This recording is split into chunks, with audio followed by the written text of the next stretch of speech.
السلام عليكم، اهلا مرحبا الزول فلو. عادل بولبينة يبدأ المشوار مع الدحيل القطري بهدف، وأي هدف في منتهى الجمال.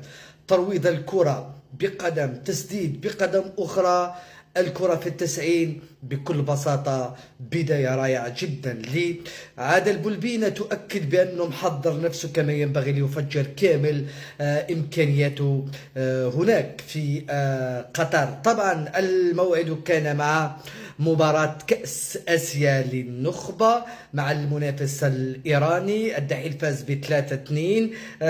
عادل بولبينة سجل الهدف الثاني كما قلت بكثير من الإبداع. عادل بولبينة يواصل بنفس الرتم الذي أنهى به الموسم الفارط. صراحة تمنينا هذه المتعة وهذا الإبداع وهذه الأهداف في أوروبا ومع نادي كبير، ولكن كل شيء ممكن معك يا عادل. الفرحة فرحة كبيرة لكل محبيك ولكل متابعيك بهذه البداية الموفقة آسيويا، في انتظار المزيد. عادل بولبينة بدون مقدمات يبدأ المشوار بإبداع.